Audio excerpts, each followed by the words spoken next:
Right, hello, good evening. Welcome everyone to another introduction to astronomy, once again online for October.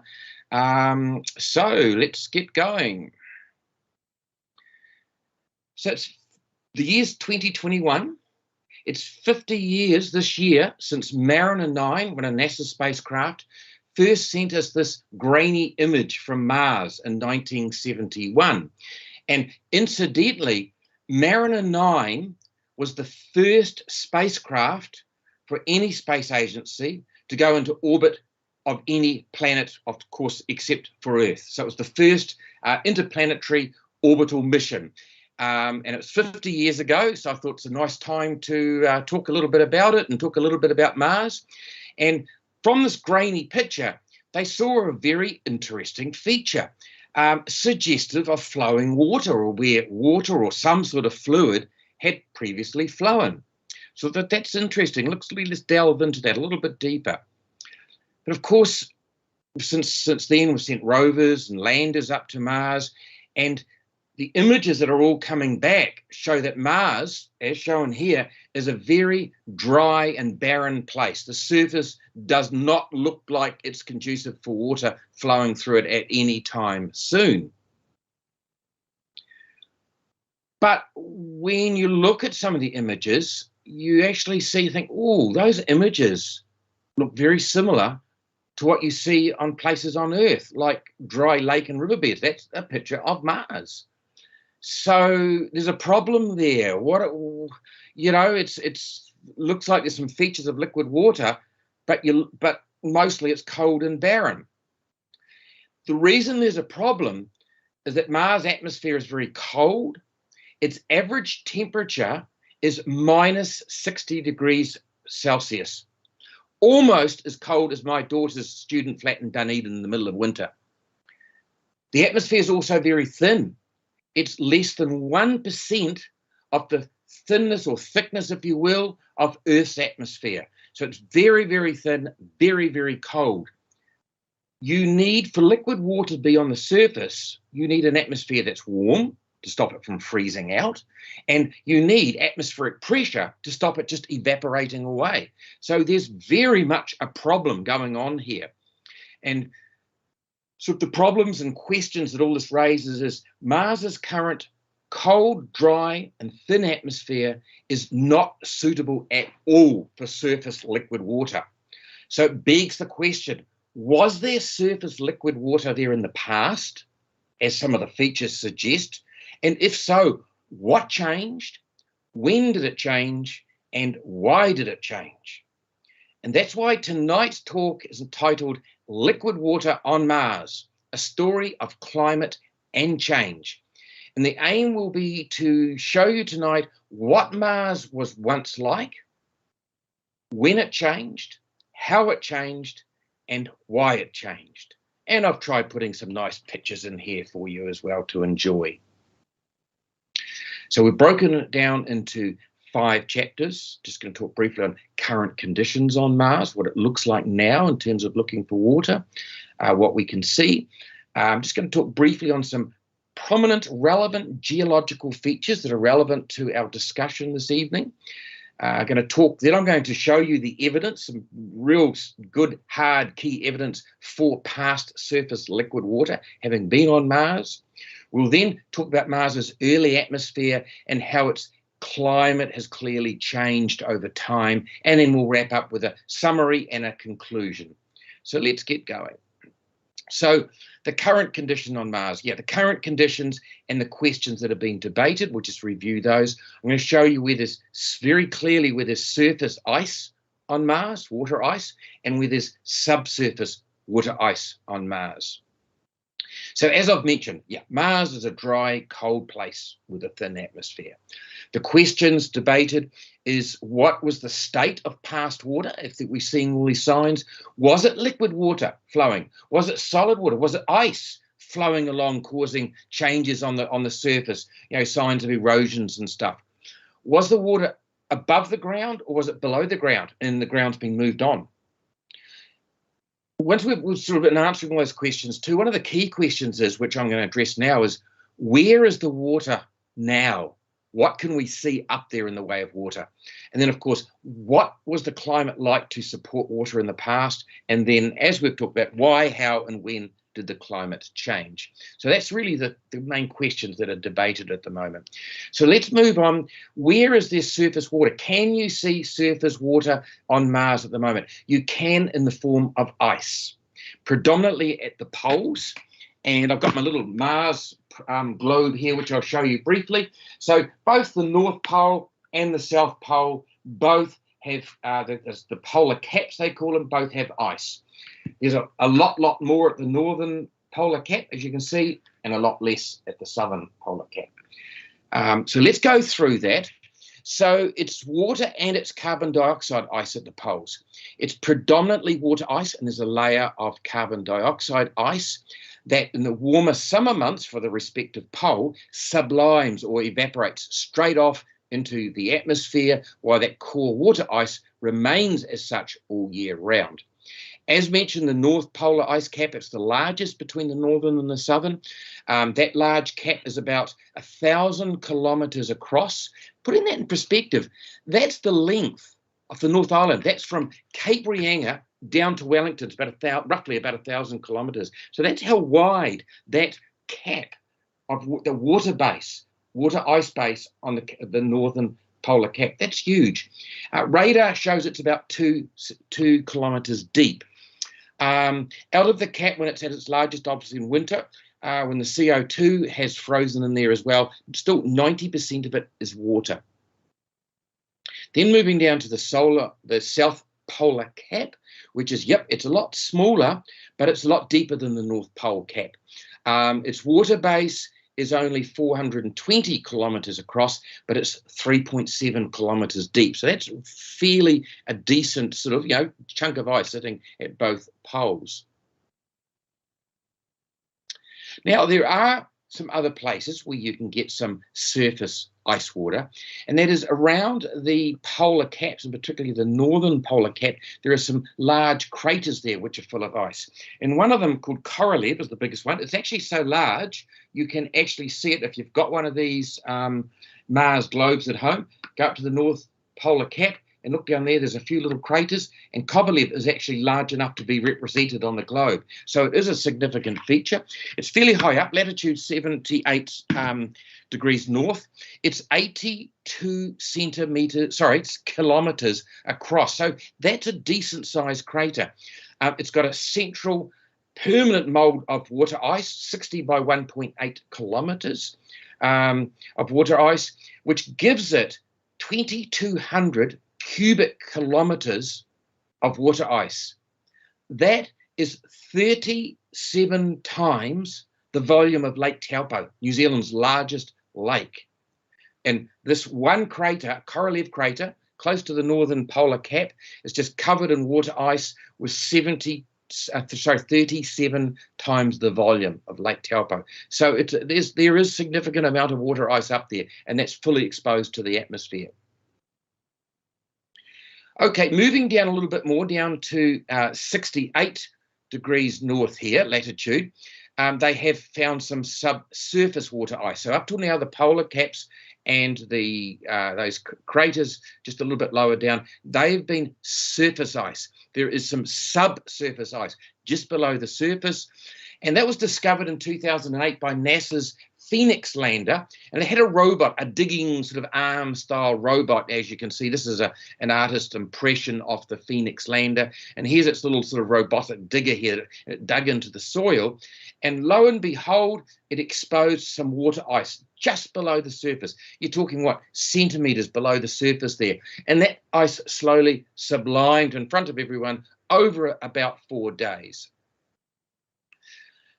Moving on, 2017, and moving down in latitude from 68 down to about 55 to 58 degrees latitude, they managed to discover 100-metre thick ice sheets under about 1 to 2 metres of soil at the exposed, eroded cliff edges of some recent craters. And you can see here, so here's your cliff edge of a crater. There's about 1 or 2 metres of soil, and they've colorized it in for us to see in that blue. So that's sheets of water ice about 100 meters thick below there. So that's down to 55 to 58 degrees latitude. So that's further getting down. They did some calculations of that and just advanced it further with their computer models. And they worked out if we're seeing this now, we estimate that about a third of the Martian surface, just below the surface, there's a lot of ground ice sitting in there. That's underneath about a third of the Martian surface. Very interesting. Now, then you're going down further. Just 2 years ago, radar was able to detect down at 39 degrees latitude, so much further away again from the poles, there was numerous sheets of large subsurface deposits of water ice exposed in these, once again, younger, fresh craters. Once again, they've colorized it all in blue for us to see. So it's there, all right. There is reasonable amounts of water still sitting up there, accessible to Mars. And of course, this is going to be of great interest not only to astrobiologists looking for signs of past life, but also future inhabitants when we go to Mars to live. Where are you going to put your Mars station? Where are you going to live? Where the water is, A, to drink and cook, but B, to use as fuel for your rockets. So that's talking about some subglacial ice.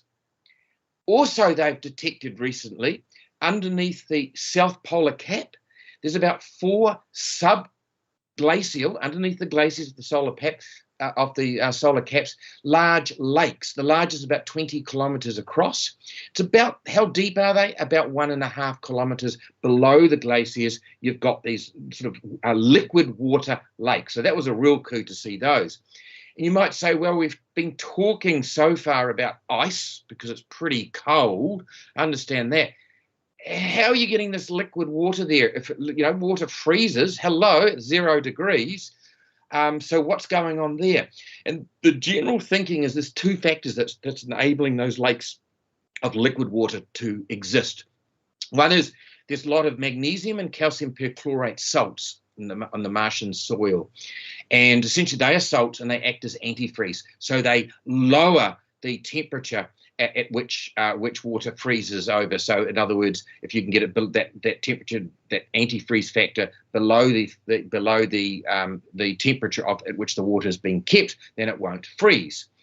And they also suggest there's most likely a heat source down there, probably a chamber of some molten rock giving warmth to the lakes as well. So there's probably 2 factors in there that are allowing these subsurface or subglacial, if you will, large lakes of liquid water. So that's most interesting. So the conclusion, what is the current water status on Mars? There's abundant water ice, as we looked at, the north and the south solar polar caps. There's subsurface ice just underneath the surface, large amounts, and up to a third of the planet. And as we've talked about, there's down in the southern solar caps underneath the glaciers, there's some liquid brine lakes. So that's the current sort of status to the best of our knowledge. So let's just briefly go over some prominent geological features that are relevant to this discussion. And what I've done here, this is a topographical diagram of the surface of Mars. The red colours representing high altitudes and then through to yellow, green, and then going to deeper tones of blue for lower and lower altitudes. And Mars is quite nicely split into 3 regions, if you will. And starting at the bottom bit here, you've got what they call the Southern Highlands. So let's get our little globe out again. So a large proportion of the southern part of the planet is called the Southern Highlands. And the reason they call it the Highlands is there's an obvious thing going on with Mars with the crust. There's what they call a crustal dichotomy, whereby the southern hemisphere, the crust is a lot thicker, 38 kilometres thick, versus, in contrast to the northern hemisphere, whereby the crust is a lot lower down, it's 32 kilometres thick, and they call it the northern lowlands. Now, They don't know the reason for that. It's speculated probably in the early days in its formation, a collision or something like that. But it's there. There's a crustal dichotomy. So the southern hemisphere is what they call the highlands. It's heavily cratered. And from there, they infer that the surface of the highlands is somewhere between 4.1 and 3.7 billion years old. And you might say, how do they know that? They use a method, a dating method involving counting craters. And an older a surface is, it's got more craters, it's got in particular more larger craters, and the craters are more densely packed. So it's analysis of counting numbers of craters, the size of the craters, and how dense they are. And it's because there was a period about 4 billion years ago when the outer planets were moving around a lot of it, and that caused a huge bombardment of asteroids and smaller rocks into the inner planets, and they got bombarded. So it's called the heavy or the late stage bombardment period. So it makes sense that an older surface carries the scars of that, large rocks and asteroids smashing into the planet. So there's lots of large craters, just lots of craters, in particular large craters. And you might say, well, how do they correlate that with the actual age of the surface? It all comes down to the Apollo astronauts who brought the moon rocks back, and they radioactive date were able to radio date the rocks to determine how old the rocks were, and then of course correlate it with the region in which the astronauts got the rocks. So that's how they've sort of created this formula. So you've got your highly cratered southern highlands, about 4.1 to 3.7 billion years old. Then you've got your central or equatorial regions. As you can see here, there's a lot of volcanoes and things going on here. Some volcanoes here. This is Olympus Mons, the largest volcano in the solar system. It's 22 kilometers high, which is 3 times the height of Mount Everest. This here, called the Tharsis Bulge, it takes up about 25% of the surface of Mars. And it's just one big volcanic plateau that's just lifted up. The Arabia Terra region, there's a lot of sort of depression areas in here they thought initially were craters, but current evidence is suggesting that those depressions are actually calderas, or openings, if you will, of past very extremely powerful volcanoes. So this whole region around sort of the central equatorial regions, there's a lot of volcanoes, the volcanic plateaus and these calderas, suggesting there's been a lot of volcanic activity going on there. And of course, the lava flows out of there, covers a lot of the older surface up and creates a new surface. And with their crater counting, they estimate that the surface of this equatorial central region is somewhere between 3.7 and 2.8 billion years old. There's a typo there, that should read 2.8, pardon me. Forgot the little dot. And then there's the northern lowlands up here, as we discussed earlier on. It's a very low, the crust is very thin. And why is the surface so smooth? There's very few craters here. A lot of lava has flowed over that surface over the years, and that's the youngest surface on Mars. It's about 2.8 billion years old, and it's very smooth there as well. So that just gives you the 3 prominent geological regions of Mars and how it provides clues as we'll go forth. You'll see the relevance of it all in trying to time past events and climate changes. So let's move on to section 3, the evidence for past surface liquid water. And it's really, there's 2 main lines of evidence, namely the geomorphic features, in other words, sort of how the landscape looks, and they're taken from observations from the orbiters around Mars. And the spectroscopic features, in other words, examining the rocks and the minerals from the ground, namely with rovers and stuff, looking at them through spectroscopes and determining more about what sort of minerals are in the rocks, and also just what they can see in some of features with the rocks and that as well. So let's go and have a look. So starting up with the geomorphic features, really with observations from orbit. And there's 4 main things I want to talk about here: valley networks, outflow channels, lakes and deltas, and then the Mars ocean hypothesis. So let's talk about valley networks. And what valley networks are, as you can see them here, large systems of just channels obviously that's suspected carried some sort of liquid or looks highly suspicious for that, branching out and out and out. Very prominent in those southern highlands. What does that tell you? That they're mostly over 3.7 billion years old. Whatever caused or was flowing through there was over 3.7 billion years for them to be in the southern highlands. To a lesser extent, you can see a few in the central equatorial region surfaces, which we know was 3.7 to 2.8 billion years old. And then it seems to peter out. You do not see any signs of these valley networks within, for example, in the northern lowlands, where this young surface is no older than 2.8 billion years old. Typically, the width of these valley networks, usually between 1 to 9 kilometres length. They can go for hundreds of kilometres, so they go for long distances, and anything up to about 10 kilometres wide. So you've got to ask yourself, okay, so we're seeing these things here. What sort of climate conditions would have caused these sort of branches of channels going through the sort of the highlands of the old highlands of Mars? And there's sort of 4 possible climate scenarios. One is, was Mars at the time warm and wet? In other words, did it have rainfall and with a lot of surface runoff and erosion of the rocks and that underneath it? Quite possibly that's a very likely explanation.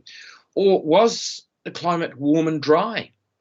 In other words, there was liquid water there flowing all right, but there was no rain. The water came up to the surface from geothermally heated spring waters, rising to the surface and then flowing along the surface versus coming down in rain. Was the climate cold and wet? In other words, the climate was wet. Sure, there was things coming down, but what was coming down? It wasn't rain, it was snowfall, which then formed glaciers. And the glaciers moved across the rocks, eroding the surface and creating these features we now see. Or was it just simply cold and dry?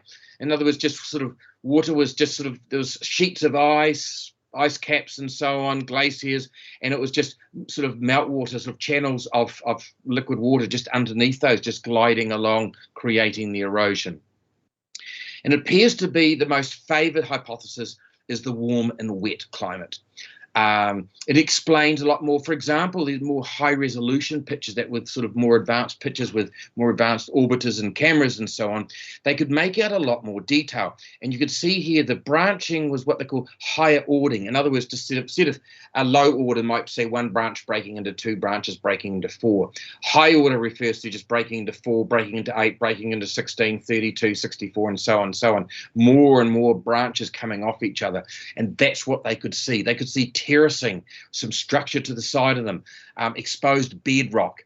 And really the most likely cause of that, rainfall with surface runoff and then erosion of the rocks. So that's the most likely climate at the time. And remember, we're going back pre 3.7 billion years. Most likely there was rainfall on Mars. The next thing is, outflow channels. Outflow channels, obviously channels, you see that water or liquid, some sort of liquid, which we're assuming is water, has flowed across the surface of Mars. But these are much longer, wider, and much deeper, much a different scale totally than your valley networks. And typically, this is the half, and I've got a slide shortly show you the full size of this, the KC Valley. This is just half of it. That's 3,500 kilometres long. So that's actually about twice the distance of New Zealand, 400 kilometres wide and 2.5 kilometres deep. And you see all these little streamlines, these little islands here.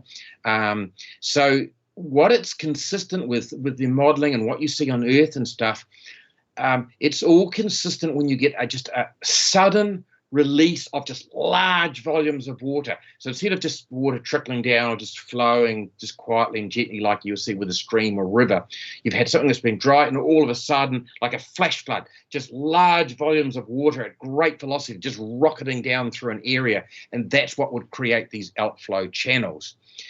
So where do they originate from? They appear to originate from sort of depressions, little dips or craters.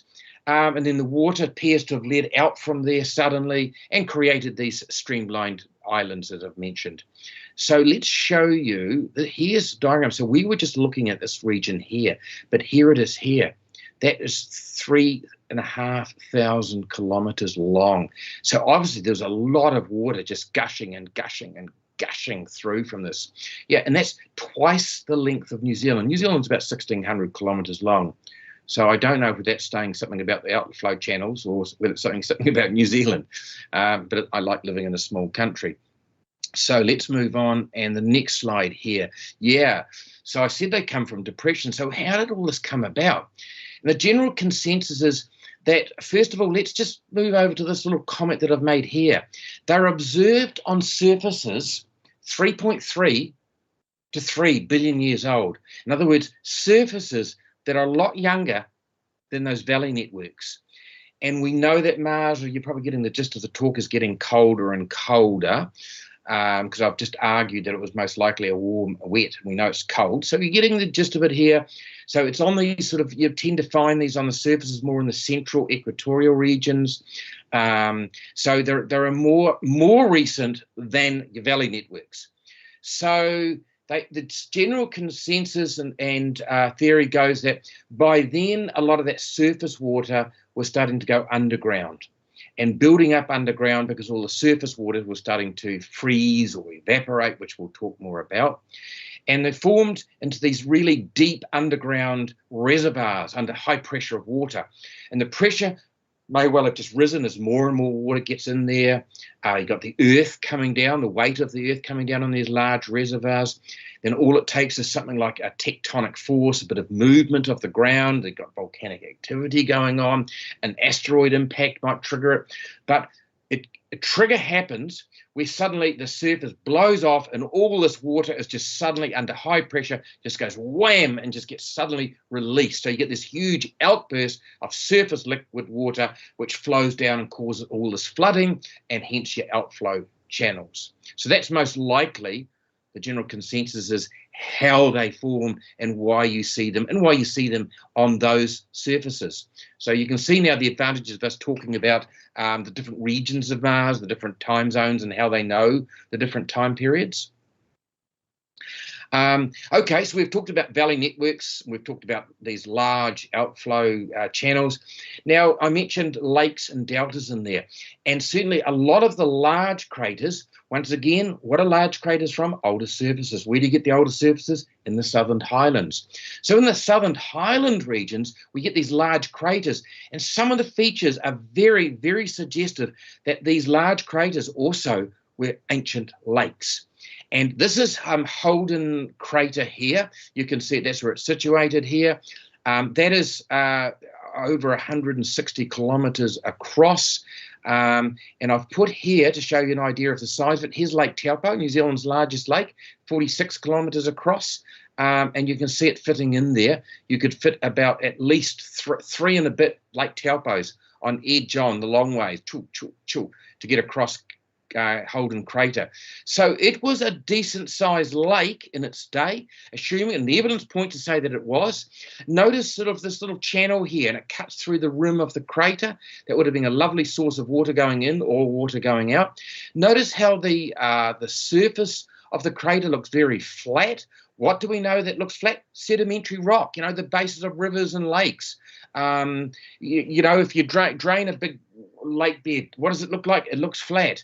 Then you get these alluvial fans, also known as deltas, whereby, and that's where sediment gets flowed down by the river, and it enters into a body of still water, and you get all the sediment flows out into a fan called a alluvial fan, or sometimes known as a delta.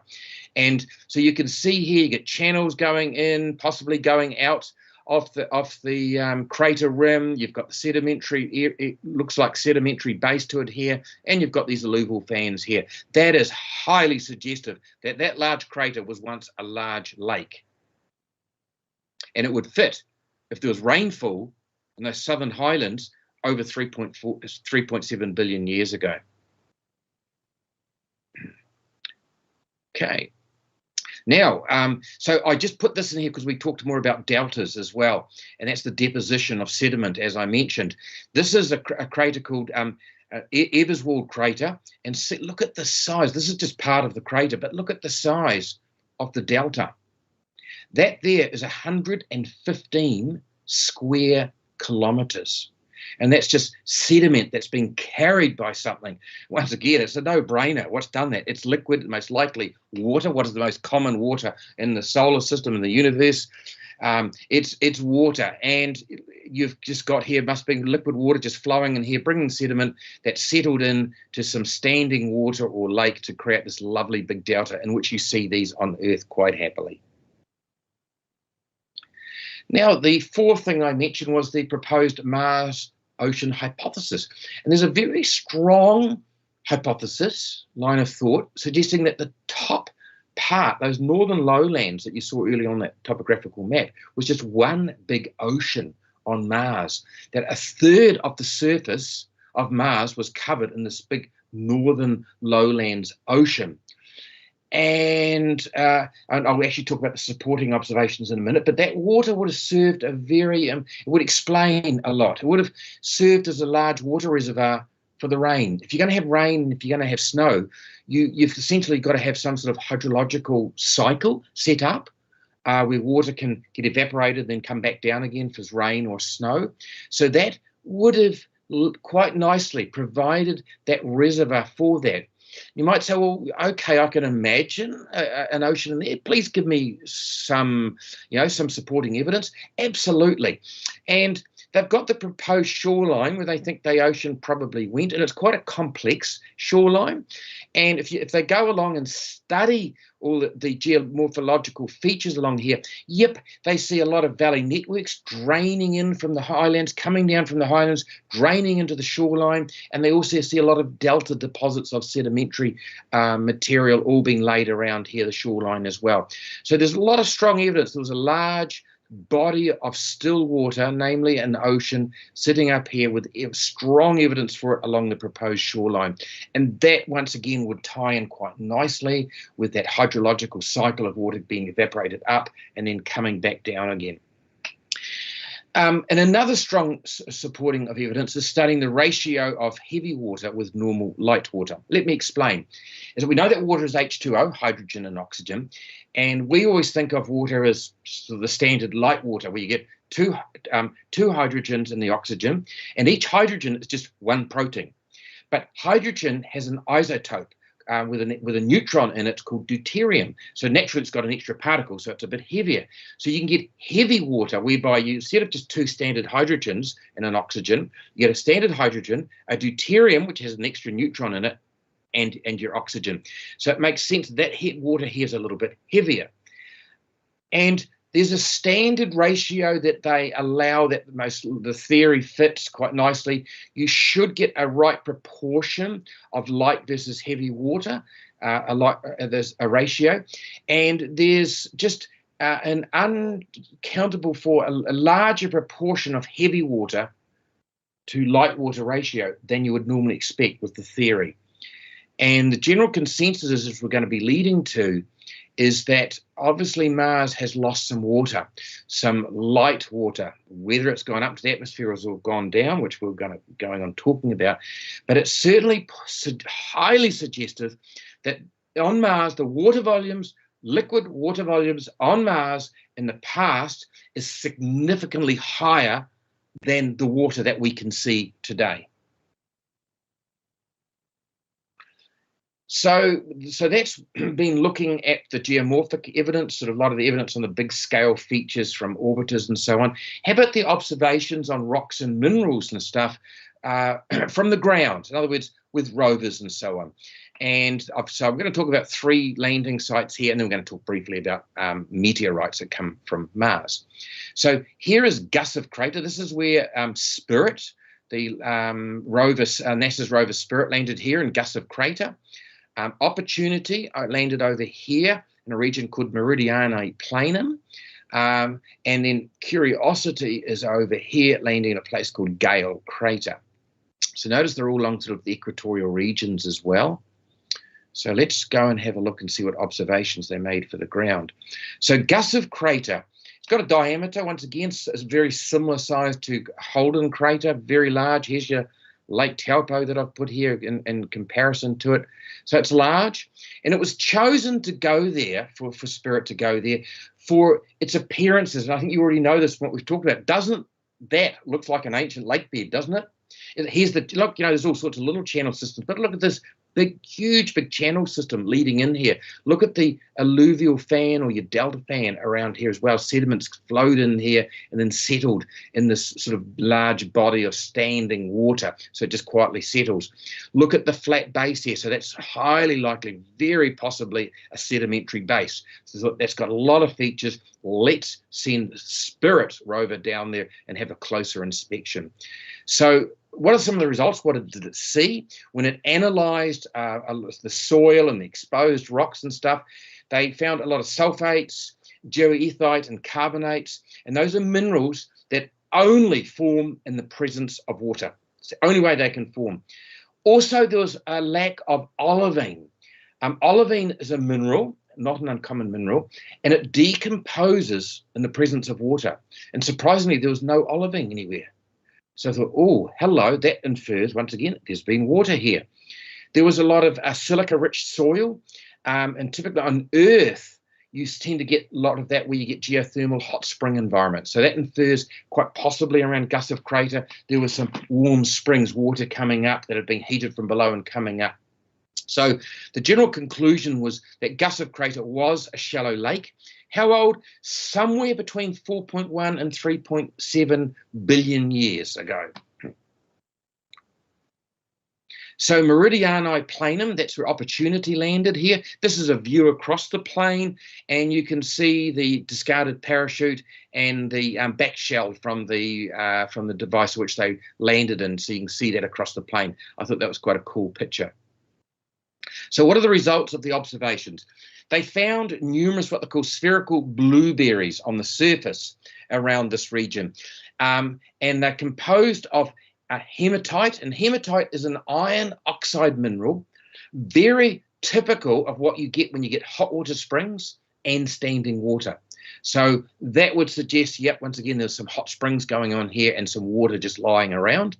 They also, as you can see here, these veins of gypsum running through some sedimentary rock. So here's your sedimentary rock. Once again, that's brought with water, carries in and brings sedimentary rock in. So you can see these veins of gypsum. Gypsum is a sulfate mineral, once again, that forms in water. And the fact that you're getting these veins running through the sedimentary rock, that is highly suggestive that was once underground flowing water, water flowing underneath the ground. We also found a lot of these holes in the rocks, also known as bugs, V-U-Gs, bugs, or holes in the ground. And it almost looks like they've been eaten by worms and that, doesn't it? So there's little channels, little microscopic channels and holes in the rocks here. And the most likely explanation for those is there's probably some sulfate mineral. Once again, sulfate needs water to form. Sulfate mineral formed in the rocks and then was later dissolved and removed by water. That's the most likely explanation for that. Just on a more sort of stepping back at a larger scale, they could see there's lots of the sort of where get these outcroppings of rocks, where you get lamination of rocks, get crossbedding going on here and different here is like someone's going in different orientations and stuff. You see that on Earth. Where do you see it? Where there's flowing water, just gently flowing water, not big rushing floods, but not still water, just where you get nice flowing water. That's where you see that. And once again, that was seen in the Meridiani Planum region. Gale Crater, where Curiosity landed, that's its landing site here. So Gale Crater, now once again, another big old crater, 154 kilometers across. Mount Sharp was the big mountain in the middle of it all, 5.5 kilometers high. They think the whole complex is somewhere between 3.5 to 3.8 billion years old. The site was chosen, Gale Crater was chosen for a lot of, you can see here, there's just channels everywhere. There's a lot of ingoing channels into the large crater, a lot of alluvial fans going on. It's not the greatest of detail here, but you probably may well have seen, otherwise go and look on the internet later tonight, the Gale Crater landing site for Curiosity, lots of alluvial fans going on. And the other great thing about here, Mount Sharp is considered to be most likely it's just multiple layers of sedimentary rocks that have just built up in the crater over millions of years. Then the outsides of it have been eroded away to create this mountain. So it makes sense. Looking closely at this mountain is giving you exposure to millions of years of geological process, probably different climates and so on, and different atmospheric conditions. So you can see this is just a gold mine for geological exploration. So what are some of the results? Yes, they could see evidence of multiple sort of those alluvial related deposits of sedimentary material. They found these are actually pictures from Earth. It was easier to put them in here to show you the type of features, but they saw a lot of aqueous sedimentary rock that's formed in water, typically mudstone and sulfate. So it's a lot of sedimentary rock, aqueous formed in water. They also found a lot of evidence of small pebbles and gravel. Once again, this picture for clarity is taken off from Earth, but they saw lots of pebbles and gravel there and Gale Crater. And we all know, you look at that scene, you think, I know one thing that's caused that: flowing water. Here's quite a cool artist impression, a modelled image of how Gale Crater might have looked in the past. So here's your big crater, here's your sort of a big channel coming in here. There would have been a big delta alluvial fan of sedimentary material through here. Here's your 5.5 kilometre high Mount Sharp, and here's all the water around it slowly eroding away the sedimentary material that's built up over millions of years to form Mount Sharp. So that's quite a cool picture I put in there. That's how the evidence points towards Gale Crater looked a few billion years ago. I'll let you just take that in for a while. It's pretty cool. Okay, so Martian meteorites. Yeah, meteorites come from Mars. And you think that sounds a bit strange. No, it's not. You get something like a big asteroid, early days, slamming into the surface of the planet. Rocks that's off on the surface gets flung into the air. They escape the gravity of the planet, quietly travel around the solar system, within the orbit, and approach Earth's orbit, and then they come to us as a meteorite. They find meteorites from Mars and the Moon as well. And hell, you might say, how do they know it's from Mars? There's little bubbles in there, and they analyze the composition of the air inside the little bubbles, and that matches perfectly the composition of the air that they know makes up the atmosphere in Mars. Typically from those early days, from the Viking landers, analysed the atmosphere on Mars quite happily, its composition, and it perfectly matches them. So that's how they tell that these rocks come from Mars. And a lot of the minerals in these meteorites from Mars form in water. They only form in water. So that's once again another good solid evidence there was water on Mars for these minerals to have developed. And then it travelled all the way to Earth.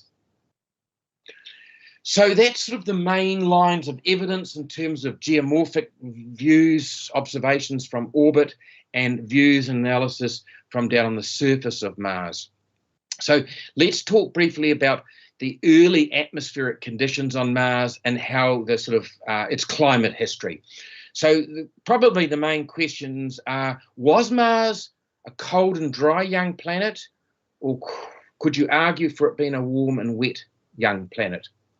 And if there was, for any of this to have happened, there would have to been some atmosphere and water. What happened to the atmosphere? What happened to the water? So let's have a look. So the argument for a cold and dry young Mars, the supporting evidence, it's not hard to imagine. Mars is 50% further out from the sun than Earth. So Earth is sort of yay far out from the sun, 150 million kilometres. Earth is another 50% out again, so it's much further out, whereby it only receives 43% of the energy or the flux from the sun compared to that of the Earth. Furthermore, 3 to 4 billion years ago, when all these processes that we're really interested in right now, the sun was actually 25% less luminous, less bright and less energetic than it is now. It's got a little bit hotter. It's a natural progress of stellar evolution in the main sequence. So it was further away from the sun from Earth. The sun was quieter. Furthermore, the word obliquity refers to a planet's its axial tilt of a planet. Earth is nice and stable, 23.5% degrees rather, and that's kept in that relatively stable position because we've got a relatively large moon size-wise compared to the size of the planet Earth, so it tends to hold it nice and stable. Mars does not have the luxury of such a high sort of mass, relatively high mass moon. It's just got two tiny ones, and the consequences of that, it's got an unstable obliquity or a larger variation in the amount of axial tilt. And at periods of high obliquity or high tilt like that, you tend to get a lot of melting of the ice and moving down, coming down to the equatorial latitudes, making a sort of a much cooler temperature over the whole planet. And that will cause snow and glaciers to come right down to those low latitudes when you get these periods of high obliquity. And the evidence is that Mars, has gone through some stages of some unstable and high degrees of axial tilt. So that would allow flowing and standing water underneath ice sheets. So you'd have ice sheets and glaciers and stuff, but underneath that you'd have some flowing water and some standing water, and that may well cause erosion on the rock below. So yeah, that's a viable option. There's some evidence for that, or an argument for having been a cold and dry young planet at one stage 3 or 4 billion years ago. But there's a problem with that argument. Remember those complex branching valley networks, that were highly branched with those high resolution pictures, and the modelling strongly favours something coming down, precipitate, rain or snow coming down onto the surface to cause that branching and that erosion and runoffs. So that's a problem for the cold and dry young planet argument. So let's then move on for an argument for warm and a wet young planet, knowing that it certainly what supports it is the high branching networking of that valley network. So, but it's got a problem. To have rain and snow coming down, you've got to have had a warmer, thicker atmosphere required. So that's a problem. But there are some solutions. Volcanic activity, spewing out large amounts of carbon dioxide and water vapor in the early days of Mars. And we know both of those gases are very strong greenhouse effects, which tends to heat the atmosphere up and trap the heat in the atmosphere. We know there's I showed you in that earlier picture, there's numerous large volcanoes and those calderas, evidence of supervolcanoes. There's that whole central region of Mars. The Tharsis bulge took up 25% of the surface. So we know there's numerous large volcanoes. There's a lot of volcanic activity. There's widespread lava flows. Look at that whole northern lowland, that new surface, less than 2.8 billion years old. That's lava flow. So yeah, there was a lot of volcanic activity in the early days on Mars. So and they would have spewed out carbon dioxide and water. That would have caused a greenhouse effect. Absolutely. Another thing compounding that or adding to it, methane often gets trapped underneath glaciers, and with the greenhouse effect, you might get a bit of melting of that, or volcanic activity, or even some asteroids striking it, and that releases the methane from underneath the glaciers, and that adds to it. In fact, methane is really, really potent greenhouse gas. So you got that going on. And then I mentioned asteroids and comet impacts. Absolutely. So you would have had plenty of those going on. We know that did happen to Mars. It's got the scars of it from the surface in those southern highlands, greater than 3.7 billion years old. They generate a lot of heat when they smack into a surface. And they certainly, computer models looking at the size and the number of craters, matching that up with the explosions that would have occurred and the impacts, computer models suggest that, there was plenty of heat. There was enough heat would have been generated to raise the temperature of the atmosphere quite happily. So you've got those three processes quite possibly going on there, most likely going on there. So if there was a warm and a thick atmosphere once on Mars, what happened to it? And if the atmospheric pressure of carbon dioxide and water vapor was high at that stage to cause the greenhouse effect, and then it declined significantly, whereby you no longer got surface liquid water on Mars, how did the atmospheric pressure drop off? Why did it drop off? And when did it drop off? So possible solutions to that would be carbon dioxide might have been incorporated into the rocks as carbonates. That's a possibility. Problem with that, though, is there's the orbiters sort of analysing the rocks for carbonates, and there are no substantial quantities of carbonates detected by the orbiters to explain that or to account for it. The carbon dioxide may have condensed into ice at the poles, and indeed there is carbon dioxide ice at the poles, but those polar caps, as we've talked about, is mostly water ice.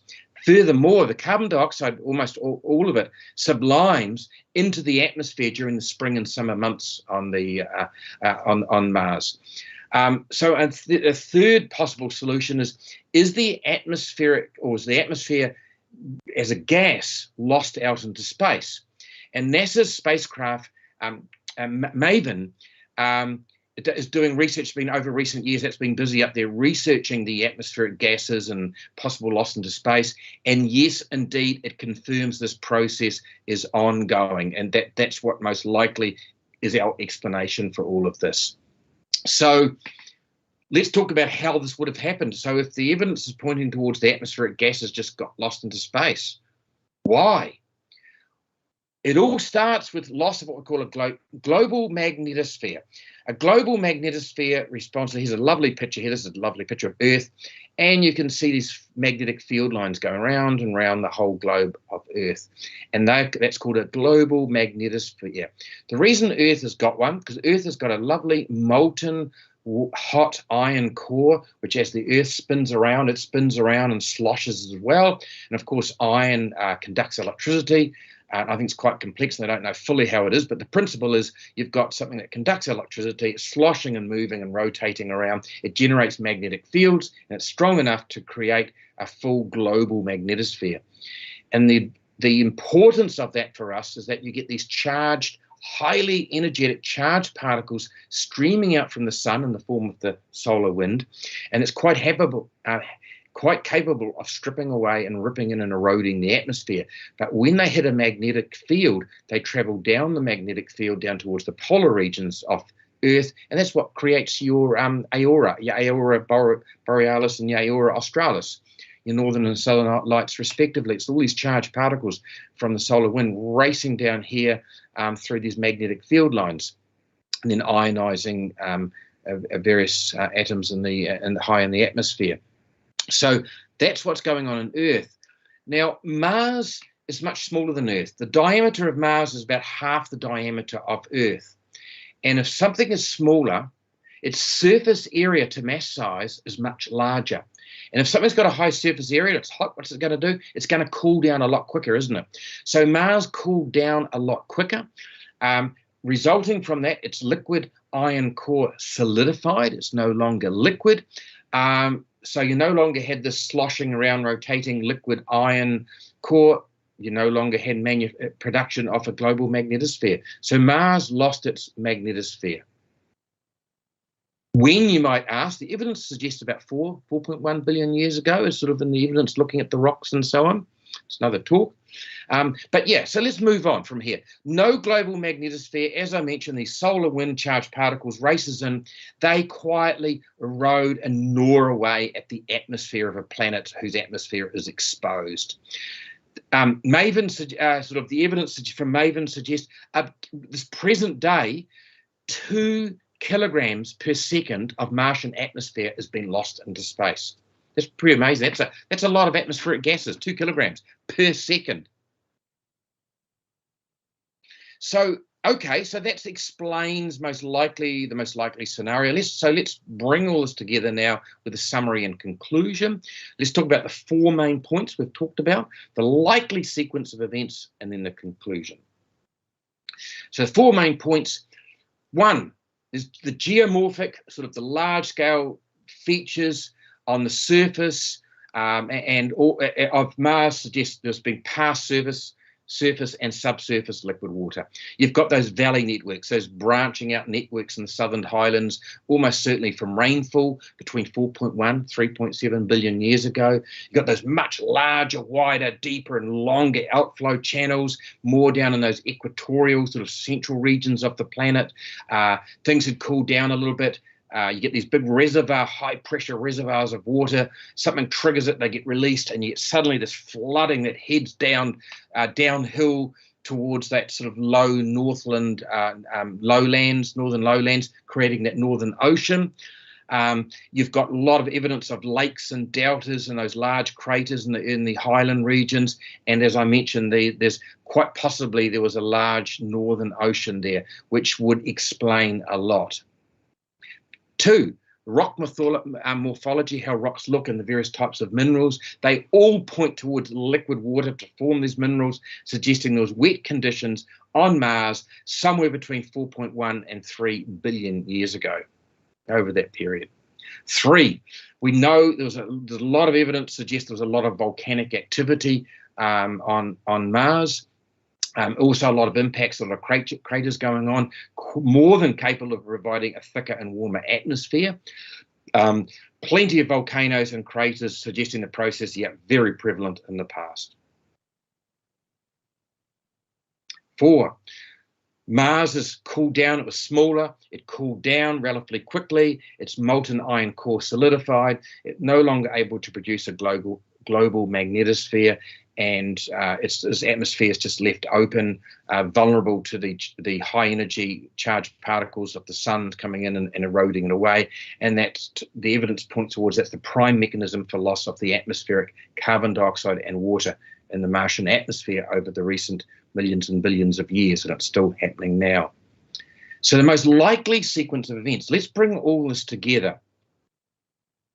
Early on, a lot of very warm, dense atmosphere, rich in carbon dioxide and water vapor, provided by the extensive volcanic activity. That would have all gone on in the first 500 million years. And then after that, because you've got the solar system, so Mars as part of the solar system, it's probably about 4.6 billion years old. So the first 500 million years, or half a billion years, you had all that going on. Then from 4.1 to about 3.8 billion years, you've had these large multiple impacts. The late heavy bombardment stage in the solar system would have impacted. Released a lot of methane as well, and then some of that methane then gets trapped in the ice, and so on. It's a cycle, but you get enough heat generated from that going on to give that nice atmosphere. You then had some rainfall, was able to water was able to establish itself from the atmosphere. You had rainfall plus or minus some snow and some flowing ice. We're from probably 3.8 to 2.8 billion years ago. The valley networks formed, and then later on, as it cooled down, you had the water flow from the highlands, and also through the channel outlets through to the lakes in the Northern Ocean, about 4 billion years ago. And I mentioned about 4 to 4.1 billion years ago, the atmosphere started getting eroded away as Mars lost its magnetosphere. So the continuous erosion from the solar wind lowered the atmospheric pressure and temperature, which means that it was no longer suitable for liquid water. The liquid water started solidifying into ice, into glacier formation, and then went underground. Then you went on to these high pressure reservoirs that we've talked about, that then got released as outflow channels. You had these massive big floods of water. That was probably 3.3 to 3 billion years ago. And then probably from about 2.8 billion years onward, the temperatures and the atmospheric pressure of Mars just continued to drop as the atmosphere just continued to get eroded away.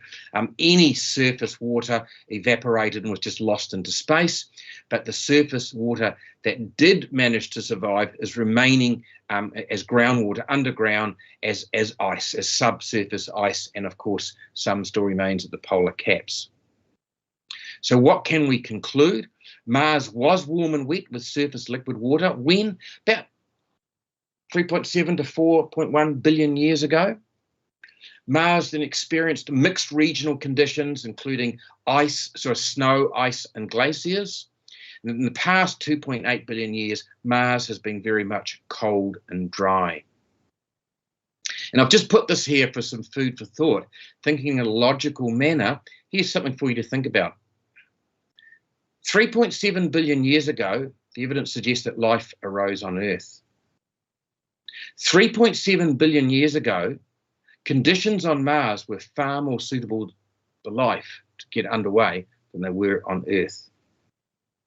We know that meteors can quite happily travel from Mars to Earth. We've got plenty of them. We also know that it's quite possible that organisms and organic molecules can quite happily attach themselves to rocks and meteors. So are we all Martians? We could be Martians. Who knows? We could have originated from Mars. Some days when I turn on the news and see what's going on in the world, I think to myself, that would certainly explain a heck of a lot. So what are you going to do after tonight, later tonight or tomorrow? Yeah, look up on the internet, bring up some images of Mars. I just love it. Just love, look at this image. Enjoy the images of the Martian surface and just spend a few moments reflecting on its past. Take in some features. Oh, look, smooth rocks, erosion. There could have been some liquid water there. Look at some of the detail and then reflect on its past. So, gosh, there's no liquid water now. I can see why. What was the atmosphere like and why and how it changed? Discuss it with people. So thank you. I hope you've enjoyed Liquid Water on Mars, a story of climate and change. And Steve, I'll just see if there's any questions related to any of that. We do have a couple of questions from Robert and Trevor. So Robert asks, on Earth, some extinct volcanoes have sunk and pushed up surrounding atolls. I understand this is a gravitational effect. Do we see this effect from Martian volcanoes? Not that I've been aware of. Who's this? Who said this, Robert or Trevor? This was Robert. Robert, I'm unaware of it. Have a look in the literature, but I'm unaware of. The one thing I can say, what makes Martian volcanoes different to Earth volcanoes, and you've already alluded upon, is the gravity. It's gravity that pulls volcanoes down on Earth, a higher gravity. So there's a height limit what you can get, but also we've got tectonic plates, so which means we've got a relatively thin crust on Earth, which can only support a certain weight before something starts to sink down and gravity gets the better of it. As opposed to Mars, is a much lower mass, so there's less gravity, so the mountains can climb a lot higher, and it's a one-plate planet. So there's just one plate, there's no tectonic plates that we're aware of, which means the crust is a lot thicker, so the crust can support these bigger volcanoes. So volcanoes tend not to sink. I'm also thinking ahead here logically, in a logical manner. Those big calderas that they found in Arabia Terra, those big depressions, they're huge depressions. Initially they thought they were impact craters. And then just recently, it's only been in the last year or two that the spectroscopy from the Mars Reconnaissance Orbiter has shown that in actual fact there's evidence that a lot of that material and deposition material there is actually old volcanic ash, pointing towards that whole region was just a region just full of super volcanoes just going non-stop, spewing out. Now, why are those calderas so low down versus high up in a volcano? I am unsure, so that's a little bit something to think about. But I'm totally unaware of any atolls. And I've read quite a bit about the volcanic activity on Mars and the geology, but I'm unaware of any, Robert. So I hope that's just at least triggered a question about the difference between volcanoes on Earth and Mars and the reasons why. Thanks, Chris. So Trevor asks, would the presence of subsurface water be a good case for subsurface living to block radiation when humans eventually make their way to Mars? Yeah. Okay, Trevor. Yeah. Your best protection against radiation is soil or ground. Water is a marvelous. In fact, there's even an argument for when they build their spaceships going from Earth to Mars, they have the water tanks around the outside of the spaceship, because water absolutely is great. I suppose if you can go down there in the engineering side of it, one of the best, it's sufficient, however, to build in the side of a mountain or a cliff or something like that. Soil is a wonderful protector against radiation as well. You'd have to have a few meters. And I think engineering-wise, that would be, I'm not an engineer, but just thinking about it, I would have thought engineering-wise, that would have been far more easier to do. And certainly all the NASA's sort of artists' impressions of how they would have habitats and stuff, and they'd have a lot of them in the open, like you see on the Martian movie and that basis. But they said you'd have to have something dug into the side of a cliff with a lot of soil over it. So if there's a solar flare coming, all the astronauts get their warning and hop in there and hide underneath there. Now, water, yes, water is a wonderful protector, but I just question the whole thing of the engineering side of it. But yeah, food for thought. Very, very, very good thought. Yeah. Thanks again, Chris. A couple more, slightly related to that one from James. He says, where do humans intend to settle on Mars? So what's the question? When? Where? Whereabouts? Where? Yeah. Where the water is most accessible. And I'm unaware of any sort of proposed landing sites, but the bottom line is they're going to want to go where the water is, but where it's accessible. And it'll be a trade-off. There'll be regions where there'll be perhaps more water over here than over there, but over here is more accessible, perhaps because the subsurface water is a lot shallower and more often perhaps more accessible, or perhaps by the lakes, the subsurface lakes where you can just pipe water out. But it's going to be where the water is, as I mentioned during the talk, for two reasons. One is to drink and also obviously for cooking and stuff and general living, but also to separate into oxygen and hydrogen for fuel for your spacecrafts. So the bottom line is there where they got the easiest access to the most water they can, and I think it'll be a trade-off. In terms of exact sites, I've not seen anyone put their hand up with any exact sites yet. And the final question from Jonathan is, thank you, Chris, for another super interesting talk. Are there any updated images of the first grainy image from Marina 9 in 1971 to show what it was looking at? Yeah, cool. Yes, there is. I actually did a bit of a cleanup of slides for this because I thought it would be quite interesting. I actually do, Jonathan. I have one just for you, Jonathan. I always put a few outtakes in here. I culled slides out. And I thought it'd be cool to have it in there. Then I took it out, but I've actually got it here. Outtakes. So here's your grainy picture.